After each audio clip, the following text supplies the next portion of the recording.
What up, though? And welcome back to Old School Hip Hop Head Rio Reacts. And I also have another YouTube channel called Rio's Reactions. And on that YouTube channel, I'm reacting to 99% golden era hip hop. So if you're ever in the mood to watch some old school hip hop reactions, all you have to do is go to the link that I'm going to put in the description of this video. Alright, man, so check it. Before we move on to the actual reaction, let me just say thank you and shout out to Ezekiel417 for another paid subscriber request. So with that being said, man, something smells a little fishy right now, man. So we got the Clipse about to come out with a long awaited, I think it's been like, I don't know, 15 years or something like that since these niggas dropped the album. So their album's supposed to drop, I think, next week, something like that.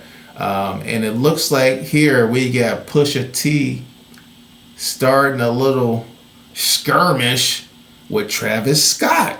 This is all I've been hearing all day. This song just came out this morning. I don't even know the name of it. The song just came out this morning, and they already making videos on the backstory of the song that just came out less than 12 hours ago. You know what I'm saying? So shit is heating up. But the reason I'm saying this smells a little fishy is because this kind of looks like the Kendrick blueprint, yo. This kind of looks like the Kendrick blueprint, man. You know, not saying that Kendrick shit wasn't just, because it was. You know what I mean? It was a just cause like a motherfucker. He saved the world from Aubrey. But anyway, man, so Pusha T got this brewing. He got this album coming out with him and his brother. Push is considered a legendary lyricist, you know what I mean? And he is a real stand-up street nigga, you know what I'm saying? And he don't tolerate the fuckery. So apparently, Travis Scott is with the fuckery. I have no knowledge of Travis Scott's son. Like, I just found out that he used to date Kylie Jenner. I didn't know that. I do know he has that some sort of festival, music festival every year. But some kids got killed at that shit like a year or two ago. So I don't even know if that's still going on. And he's got his own pair of Nike Dunks. That's all I know about Travis Scott. And I just learned one of those things this morning. So we about to find out what the backstory is with Pusha T and Travis Scott. And then once we check out the backstory, I'm going to get right into the actual song that dropped today. And I don't even know the name of it. You know what I mean? So without further ado, let's get it. Now when it comes to Pusha T, if you are ready to see how Push just started what is going to be maybe the biggest rap beef since Kendrick Lamar and Drake, be sure to leave a like and subscribe, it helps me out a ton. And now with that said, right now with Push and Clipse and their new song that dropped titled So Be It, well, truly, with the mission that Push is on in this era where he is teamed back up with Pharrell and Malice once again for the new Clipse album, well, while already so clearly from how Clipse was coming with this thing and at that alongside Kendrick Lamar and everything he is standing for, it was already evident that from Drake to Kanye to Lil Wayne, they were coming for all of the frauds in the rap game who have overstayed their welcome. Say it again. Lil Wayne, they were coming for what he is standing for. It was already evident that from Drake to Kanye to Lil Wayne, they were coming for all of the frauds in the rap game who have overstayed their welcome. Well, now with this new Clipse track, So Be It, they just revealed that the beef that they have with the biggest names in rap and what they want to prove is even bigger than we could have ever imagined is on this song. Pusha T just called out and dissed none other than Travis Scott, and when we go into what the lines say... Hold on. Why is this nigga dressed in the mix between the road warrior and a motherfucking football player? Like when I... He looked like a football player who hurt his shoulder during the game and they got to put ice on that nigga shit. You know what I'm saying? Or fucking Mad Max Beyond Thunderdome. Like he about to jump out of a fucking rig with a spiked bat. Like what the fuck kind of outfit is this nigga rocking? called out and dissed none other than Travis Scott. And when we go into what the lines say and also see Push's motivation for doing this, because he already told us straight out, well, what we can see is that Travis is not just getting called out by a single rapper here because of a small problem, but Push is really doing this on behalf of so much of the rap game who is just fed up with the way the guy has been moving. And now before we go any further, hold on, the rap game is fed up with Travis Scott? Why? I don't know shit about this nigga. Like, is he on top? I don't know if I've ever heard a Travis Scott song. Or maybe I didn't know it was him. To me, yo, I might have seen this nigga before because he looked like A$AP Rocky a little bit. Or am I tripping? Of this and how bad this they all look alike for Travis. If you have not already, be sure to leave a like and subscribe. It helps me out a ton. And now with so niggas hate Travis Scott? Damn. So be it. And this Pusha T and Travis Scott beef that is on the horizon is starting. Well, within this new Clipse track, which features top-tier rapping from Push and Malice with a beat that is honestly more catchy than what Pharrell did on the first track they released, Ace Trumpets, Clipse is truly in classic form here, and for Push himself, he is once again showing how he is right behind Kendrick Lamar in everything that he is doing, and truly in an era in rap where so... Hold on, nigga. Slow the fuck down. Everything he doing in what? Not on a microphone, nigga. Goddamn. Listen, I know my brother gonna watch this, and this nigga tells me I don't know shit about rap every time I talk to him, and he swears that Pusha T is just the illest fucking cocaine rapper in the history of cocaine rap. So I know he definitely gonna have a problem with this statement I'm making. But this nigga can't fuck with K-Dot. You know what I'm saying? Is truly in classic form here, and for Push himself, he is once again showing how he is right behind Kendrick Lamar in everything that he is doing, and truly in an era in rap where so many MCs, new and old, have not figured out how to move and evolve. Push is just understanding how to become the best MC he can possibly be right now, and how after having to hold back his words for so long, like the rest of the rap game in the Drake era, look at who it is. Push can finally call out who he wants and just hold on. Y'all know he on the phone. He on the phone calling some sort of law enforcement, whether it's YouTube to get niggas' videos pulled down, or fucking UMG's lawyers, like, or just the straight up the feds. You know what I'm saying? He definitely calling somebody. You know, he could be one other rapper's bitch too. So I'll be honest. But is that nigga got a Happy Meal? This nigga got McNuggets on the fucking table? Damn.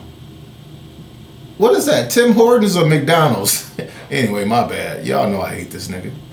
In the Drake era, well, now Push can finally call out who he wants and just settle things to make sure rap never falls back into the trash state that a lot of people felt that it was in during Drake's run, and now seemingly with this. Well, aside from Drake during the worst era in hip-hop, it seems like Push has found the next guy who he thinks was the worst contributor and person to this awful time, aside from the OVO loser, and of course... Okay. So Travis Scott is hip-hop public enemy number 2 behind Aubrey. All right.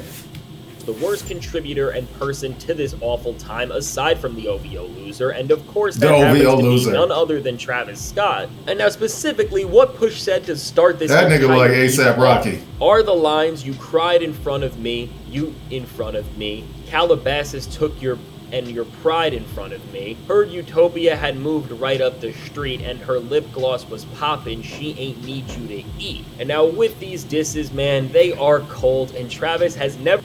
I don't know what none of that shit, man.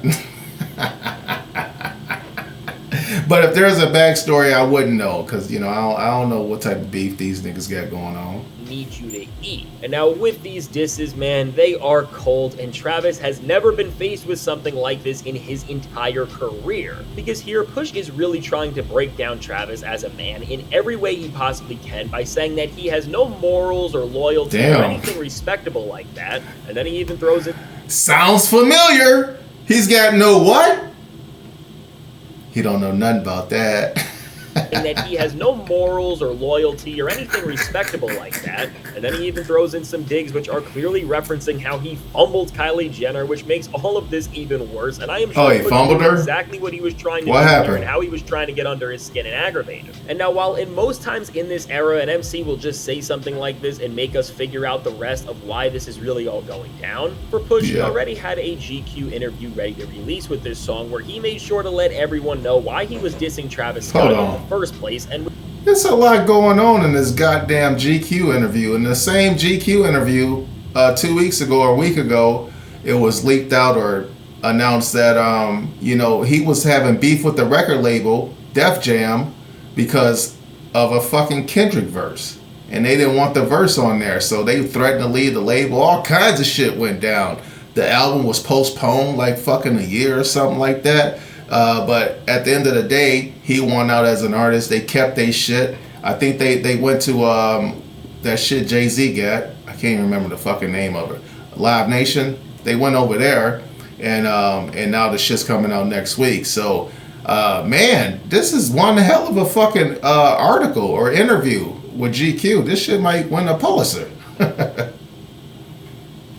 with this song where he made sure to let everyone know why he was dissing Travis Scott in the first place, and within this, what Pusha T says is that Travis Scott is not a respectable person, and he uses a word that's a lot less flattering than what I am saying here, and now the reason why this is and what this is all centering around all comes back to Travis Scott and his bond with none other person than you probably guessed. Look at this bust ass nigga. The nigga. Song on Utopia where Drake was featured. Look at this buster ass nigga, man. I can't stand this motherfucker. Look at him. Look at him. Scott and his bond with none other person than you probably guessed it, Drake. Nigga, practice looking hard. Drake was featured in none other than Meltdown, and now as Push was with Pharrell and Travis when Trap was playing. Okay. So Utopia is the name of a Travis Scott album, and Meltdown is a song with Drake on it. Got it.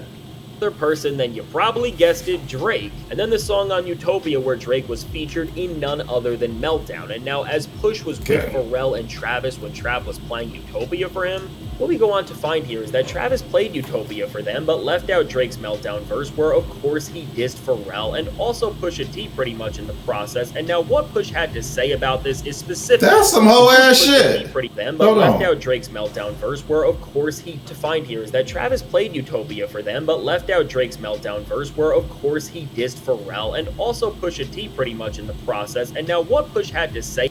Alright, so this nigga Travis Scott played the album for the Clipse and for Pharrell, but he didn't play the song where Drake dissed them niggas. Yo, this nigga's a snake. Of course he dissed Pharrell and also Pusha T pretty much in the process. And now what Push had to say about this is specifically. The true context of that is we were in Paris literally working, and he was calling to play P his new album. He came to Pharrell's studio at Louis Vuitton HQ where Clipse recorded most of Let God Sort Him Out. He interrupted a session. This nigga Pharrell got a studio at Louis Vuitton? Damn, that is stunting on niggas right there. Holy shit. Nigga, you got a belt and a wallet, nigga? That's my office. God damn.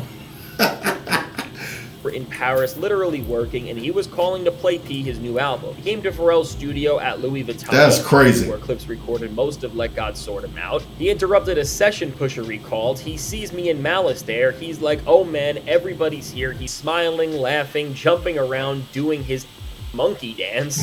Just even reading this, you can see how much Push despises Travis Scott. He just has no respect. Hold on. I want to read the rest. Reading this, you can see thing jumping around. I want to read the rest of that. Monkey dance. Hold on. Like, the visions in my head of the nigga doing the monkey dance is crazy right now. Hold on, let me read the rest.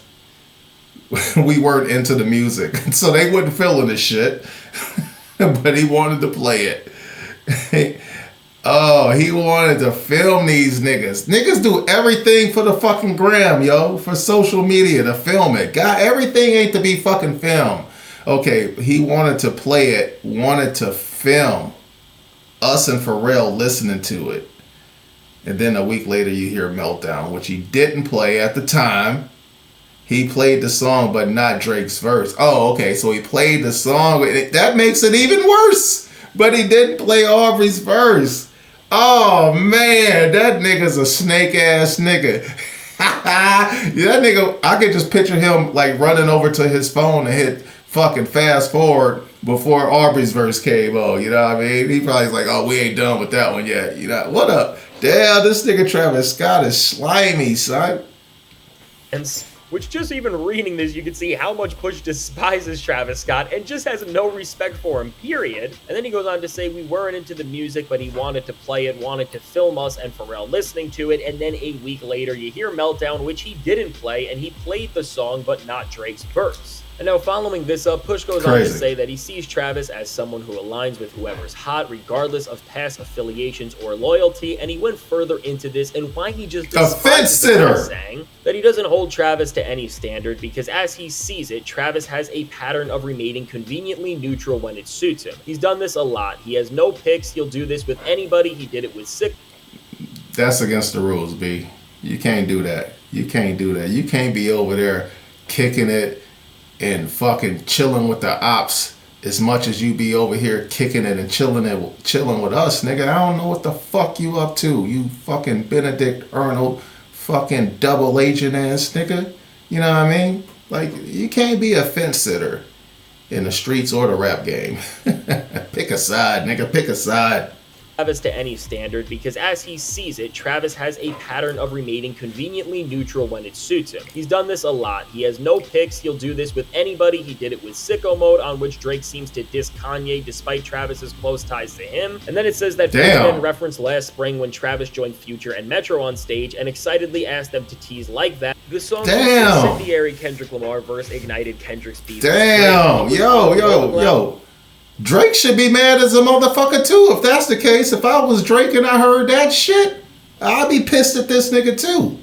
He is fucking public enemy number 2 or hip hop enemy number 2. Seems to diss Kanye despite Travis's close ties to him. And then it says that Push then referenced last spring when Travis joined Future and Metro on stage and excitedly asked them double agent, yo. The song whose incendiary Kendrick Lamar verse ignited Kendrick's beef with Drake. He was on the Rolling Loud stage like, play that, play that. He don't have no picks, no loyalty to nobody. He'll jump around whatever he feels is hot or cling on to whatever he feels is hot, but you can play those games with those people. We're not in your mix, keep your mix over there. And now as Push finishes this off, calling Travis a word that begins with a W, which again I can't say here. Finish those games with those people. We're not in your mix, keep your mix over there. And now as Push finishes this off, calling Travis a word that begins with a W, which again I can't say here, I think this all puts into perspective how he truly feels about him and truly with this. Well, no matter how you feel about Pusha T, Travis Scott, and any of these other people in the rap game, there is no other way to say it. Pusha T is 100% right about what he is saying for Travis here, and I think for how Travis's own lack of accountability and ownership in the rap game has ended up affecting both Push and Pharrell, who have made this entire album. And again, literally beyond this, Pharrell did contribute to Utopia, which was the same record he got dissed on, and again,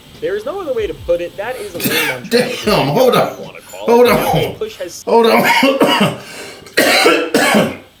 Hold on.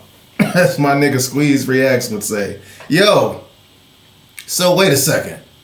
Fucking is he saying that Pharrell produced the album that Drake dissed him on? Or is he saying that Pharrell did some production on the album and it just so happened to be the same album with the song that Aubrey dissed him on? Let me rewind that one. Has ended up affecting both Push and Pharrell, who have made this entire album. And again, literally beyond this, Pharrell did contribute to Utopia, which was the same record he got dissed on, and again, there's no other way to put it. That is lame on Travis's end, whatever you want to call it. And slimy ass nigga. I've seen this pattern time and time again as he calls out here. But really, this has been a long time coming, because as Push even says with Ye, of course, on Sicko Mode, Drake ended up dissing him there. And then, of course, he also references like that. We see that this tendency that Travis Scott has, aside from this is the actual footage? Music, is one of the reasons why the rap game has gotten as soft as it has, and why so many rappers just wallow within mediocrity as a whole, because it just goes back to this whole bigger idea of never taking any accountability for your work or moves, and just causes rap to feel authentic and purposeful. No accountability. And so with this, I have to say that for Pusha T finally just being the one to call this out as we have all seen it, Well, he's truly revealing a lot and showing how Travis Scott is not as liked as he wanted everybody to believe by his peers, and at that, especially the ones who are all just about having words and standing on them, because I guess in that way, when you really break down how little Travis stands for, he must almost respect Drake a little more, as wild as that sounds. How little he stands for? He must almost respect Drake in that way. When you really break down how little Travis stands for, he must almost respect Drake a little more, as wild as that sounds, just in the sense of where Drake actually stands on some level, I guess. I graduated with a bachelor's in pastoral theology, and I work in the position here that I'm at as an assistant pastor. I got Really, to be honest, what I think is going to be most interesting and telling about all going down in this pivotal moment with Travis Scott and Pusha T is that now, as Trav has been dissed like this and he has been called out for all of the clown stuff he has been doing by one of the most respected rappers out, how does he respond to this, and That's how true. does he address these criticisms? Because his entire character is really being put into question, and he is going to have to handle this on some level no matter what he wants to run away from. And truly now, of course, as Travis is not a lyrical rapper and he has used writers who are around Push for a lot of his career, like Shy High, for example, which you really Sci-High, nigga, Sci-High. God, they calling nigga Shy High. God damn it. Anyway, hold on. So Travis is not talented? Is that what he just said? He is Aubrey Part 2. He got writers? What the fuck is going on?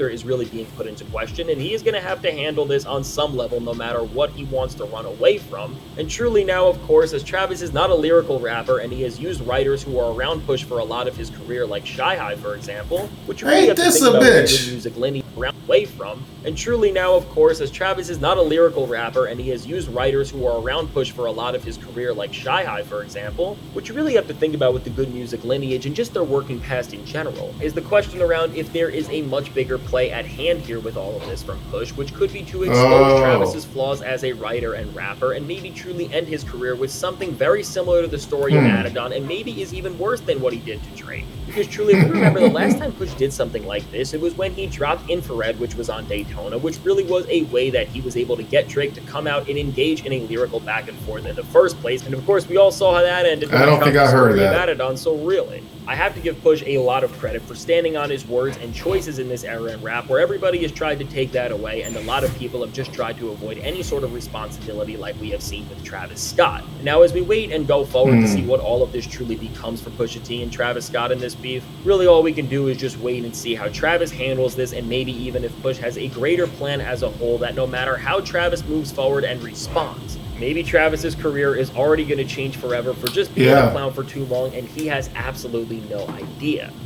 And so now, with all of this said, let me know, what do you think of this entire moment, which truly has now been one of the most pivotal things we have seen in rap this year, and is genuinely going to start off one of the most interesting and maybe surprising beefs that we have seen ever, I'd say. And truly, how do you think these two different types of MCs are going to end up competing with each other?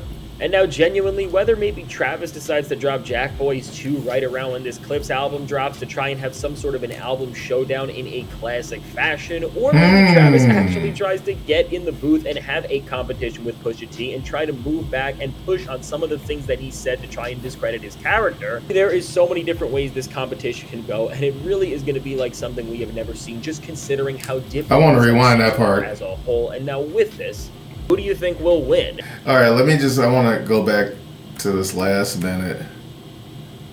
And truly, how do you think these two different types of MCs are going to end up competing with one another? And now, what do y'all think? Whether maybe Travis decides to drop Jack Boys 2 right around when this Clipse album drops to try and have some sort of an album showdown in a classic fashion, or maybe Travis actually tries to get in the booth and have a competition with Pusha T and try to move back and push on some of the things that he said to try and So this is what I'm gonna say. If he decides to drop his album, from what I'm getting from my brother and other people who still keep up with everything, if this dude decide to drop his album, then the Clipse gonna lose. Pusha T's gonna lose because Travis Scott is very, very popular from what I understand, and his fans are probably still out there buying music, like thirsting for it, for new music or whatever. Pusha T fans all, like, I feel like even though he's got a broad range of fans and he does have a younger, some young fan base, it ain't gonna compare to fucking Travis Scott's, you know what I mean? So, wait, I know something else about him. I think he had a McDonald's meal. But anyway, so I think if Travis Scott does that, he could win. You know what I mean? But if that nigga try to rap with Pusha T, it's over. Like he's gonna turn out like Aubrey. It's gonna be ugly, even worse, because at least Aubrey has great writers. He's good at executing the shit that everybody else writes for him. You know, I can admit that. So yeah, that'll be real ugly for Travis Scott if he try to rap with Push. That'll be nasty. But if he fucking drop his album the same day the Clipse do, I think he gonna smash him. And then another thing, here's the problem about fucking with somebody like Pusha T and Kendrick Lamar. Like these niggas smart as a motherfucker. Kendrick Lamar is a genius. I'm convinced that nigga's a fucking genius. And fucking Pusha T is smart as a motherfucker, son. The nigga's smart as fuck. Them niggas is dangerous. But anyway, man, yo, this is interesting, man. And if Pusha T, guarantee you, dog, he got 10 songs ready for this nigga, man.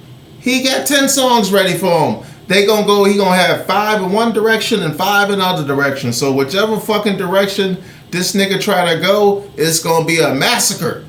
Do not do it, Travis. Do not reply. Don't. If you do it in a fucking interview. Don't make it in a fucking rap song. It's gonna be ugly for you. Alright, man. I feel like I'm up to speed. I'm ready to react to that song. I still don't remember the name of it, but alright, man. So once again, shout out to that boy Ezekiel 417 for the paid subscriber request. Now I'm about to hop on over and do the actual song. It's called So Be It. So with that being said, on the So Be It, I'm out.